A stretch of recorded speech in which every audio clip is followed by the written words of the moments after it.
Éric Coquerel pour Jean-Luc Mélenchon, propos liminaires et ensuite quelques questions. Bien, bonjour à toutes, toutes et tous. Donc merci de cette invitation. Bon, c'est une invitation importante. Pourquoi ? Parce que la question du secteur de l'industrie automobile en France, 1630 entreprises, 212 000 salariés, c'est évidemment quelque chose qui est à la croisée de plusieurs chemins et de plusieurs nécessités.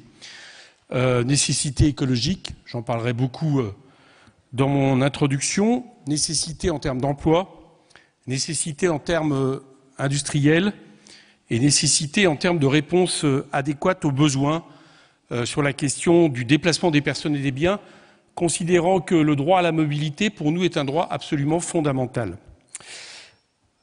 Le moins qu'on puisse dire aujourd'hui, c'est que, et je serai évidemment amené à en parler, le système des transports tel qu'il est actuellement ne répond pas efficacement finalement à ses besoins, ni individuels ni collectifs. On peut même dire qu'il ne répond pas finalement de manière efficace à l'ensemble des questions que je viens de souligner.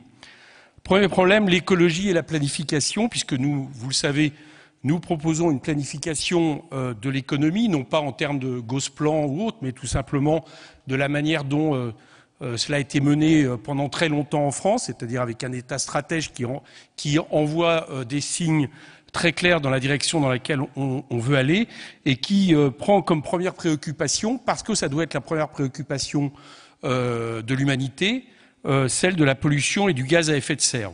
Bon, on le sait que les véhicules individuels sont responsables d'environ 15% des émissions de gaz à effet de serre de la France. C'est également l'un des secteurs les plus émetteurs de polluants de l'air, premier émetteur national de dioxyde d'azote, second émetteur national de particules et de particules fines, à l'origine, toute activité confondue, de 40 000 décès prématurés chaque année. Nous estimons qu'il y a un manque d'alternatives aujourd'hui. La majorité des déplacements en voiture ne se voit proposer au fond aucune alternative sérieusement crédible en transport en commun. Quand je parle d'alternatives crédibles, c'est des alternatives crédibles où les gens ont le droit d'être transportés de manière confortable, de manière sûre, à l'heure, et j'allais dire pas seulement dans des axes, dans les grandes métropoles, des métropoles que nous connaissons, de la périphérie vers le centre, mais aussi, par exemple, d'axes qui permettent de relier différents secteurs de cette périphérie, en mode doux aussi, à pied ou en vélo. Donc il s'agit, j'espère ne pas choquer ici, mais il s'agit de veiller à diminuer le recours à la voiture individuelle en réduisant les distances parcourues. Moi, je pense que le modèle que nous avons aujourd'hui, ce qui est un modèle qui est aussi vrai pour les régions rurales que pour les métropoles, ce modèle qui vise à ce qu'on soit toujours plus éloigné entre le lieu de vie et le lieu de travail, est un modèle qui a fait son temps et qui n'est plus souhaitable d'un point de vue écologique et aussi en termes de coût social. C'est privilégier le développement de transports collectifs électriques, de modes de déplacement actifs associés au développement de carburants alternatifs, j'en parlais, électricité, gaz de synthèse, hydrogène décarboné. C'est une stratégie qui participe également d'une réduction de la consommation énergétique, absolument indispensable, si on veut réduire notre dépendance aux énergies fossiles, ce qui est à la fois nécessaire pour des questions écologiques, mais on le voit aussi pour des questions de souveraineté en termes énergétiques, et je crois que la situation actuelle ne fait plus que le montrer. Nous définirons donc une stratégie cohérente et de long terme de mobilité au service du besoin des usagers, aussi bien au niveau des territoires urbains, périurbains et ruraux, c'est ce que j'ai dit à l'instant. Ce qui veut dire que les mobilités, nous l'affirmons comme des biens communs qui doivent être organisés par des services 100% publics, je parle des transports en commun, accessibles à toutes et à tous, et ce qui nous fera créer un nouveau service public de mobilité. Sur la question de l'électrification des voitures, nous pensons que ça ne doit pas créer ce que nous appelons un nouveau séparatisme social. La décarbonation du secteur automobile ne se fera pas sans des mesures de justice sociale permettant d'accompagner les ménages modestes dans l'acquisition de véhicules faiblement émetteurs de CO2. Je fais une aparté là, c'est que l'écologie populaire que nous préconisons ne peut pas être de punir les catégories populaires du fait d'être obligés d'utiliser encore, du fait du trop peu de transport en commun, des véhicules individuels. Autrement dit, il y a un mot d'ordre que vous connaissez peut-être, mais qui est beaucoup dans les manifestations climat, qui pour nous est importante, c'est le fait que la question de la fin du mois et la fin du monde, c'est pour nous un même système et un même combat, et je dirais même aussi la préoccupation du secteur industriel qui nous occupe. Également, au vu du contexte géopolitique et de la flambée des prix des carburants, une de nos premières mesures sera de bloquer les prix de première nécessité, dont ceux des carburants, comme ça a été fait avant 1986 par l'État. Petit aparté là-dessus, les mesures qui viennent d'être prises ou qui ont été prises, que ce soit l'indemnité inflation ou la mesure de 16 centimes de réduction au niveau du carburant, nous semblent être des mesures inutiles tant qu'on ne bloque pas le prix des carburants. Tant qu'on ne bloque pas le prix des carburants, l'État va prendre en compte un certain nombre, puisque c'est l'État qui se le propose, va prendre en compte un certain nombre de compensations, mais qui seront tout de suite rattrapées par le prix à la pompe, ce qui pour nous est évidemment un problème dont on pourra reparler. Nous sommes pour créer un commissariat à la planification écologique qui définira la stratégie de conversion écologique de l'ensemble du secteur automobile et d'assurer le développement des filières industrielles nécessaires et ainsi les pôles de compétitivité dont nous veillerons à ce qu'ils obéissent aujourd'hui à des aides conditionnées. Aujourd'hui, nous regrettons qu'il y ait beaucoup trop d'aides faites par l'État qui ne soient pas conditionnées, soit par des critères sociaux, soit par des critères écologiques, passeront sous le contrôle du commissariat à la planification écologique.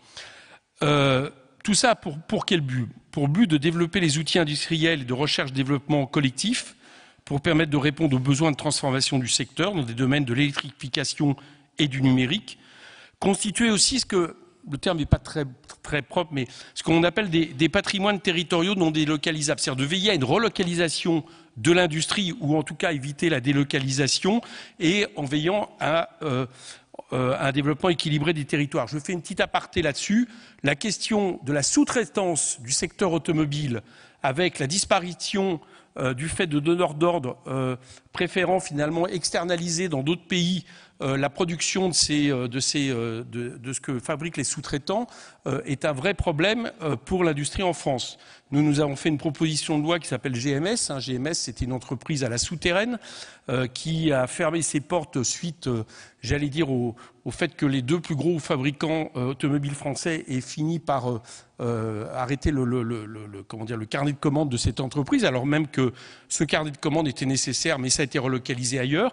Il nous semble, de ce point de vue-là, qu'il doit y avoir une responsabilité des donneurs d'ordre par rapport à l'avenir industriel de ces secteurs, de ces sous-traitants, absolument indispensables, tant pour l'industrie que pour, j'allais dire, le développement et l'emploi de certaines régions. Nous sommes pour constituer des filières hexagonales pour l'approvisionnement des composantes critiques, batteries, électroniques, embarquées, etc. Nous mettons en œuvre les mesures suivantes. Développer sur l'ensemble du territoire les systèmes de mise à disposition de parcs de véhicules à faible émission pour les ménages à faible revenu. Mettre fin aux zones à faible émission dans leur conception actuelle, parce qu'il nous semble que leurs critères induisent des inégalités sociales et une trop grande tolérance à l'égard de certains véhicules, notamment les SUV, qui sont qualifiés à tort de non polluants. Nous sommes pour recentrer la prime à la conversion sur les véhicules électriques et renforcer les montants de la prime à la conversion lorsque celle-ci est utilisée pour des opérations de changement de motorisation vers l'électrique, c'est le rétrofit, et nous sommes pour qu'il y ait un rétrofit beaucoup plus large et beaucoup plus massif qu'il n'est pratiqué aujourd'hui et qui fait que du coup, il n'est pas très économique parce que justement trop ponctuel. Nous sommes pour favoriser en lien avec les collectivités le covoiturage, l'autopartage, le transport à la demande, soutien à la recherche de solutions pour faire fonctionner le parc existant de moteurs thermiques avec des carburants à faible impact écologique, gaz de synthèse, huile alimentaire usagée, etc. Nous sommes pour réorienter le financement des transports vers la recherche de l'utilité sociale. Ça, c'est extrêmement important. C'est vrai au niveau, par exemple, de systèmes tels de rétrofit, mais c'est aussi vrai, même si pour l'instant, on en est encore à des phases entre guillemets expérimentales, de l'hydrogène décarboné. Je pense que de ce point de vue-là, je reviens d'un déplacement en Islande dans le cadre de mes fonctions parlementaires, il me semble que des coopérations renforcées, je sais qu'elles commencent à avoir lieu avec des pays comme l'Islande sur cette question de l'hydrogène décarboné, me semble être une solution utile. Ça ne peut pas être la solution, il ne peut pas y avoir plus le tout hydrogène que le tout électrique, mais ça doit faire partie d'un mix à examiner. Nous sommes pour initier un service public des bornes de recharge électrique des véhicules sur la voie publique et pour s'assurer de leur déploiement équitable sur tout le territoire français et de leur accessibilité pour toutes et tous, de façon à ce que là-dessus, il n'y ait pas une inégalité de fait à travers ce développement de type de véhicules entre telle ou telle région en France. Pour terminer, je dirais que la transformation du secteur automobile ne peut pas se faire au détriment des travailleurs du secteur. C'est pour nous, évidemment, ça ne vous étonnera pas, quelque chose de très important. Ça implique de faciliter le transfert d'emplois et de compétences vers les secteurs de l'électrification, du recyclage de batteries et du numérique.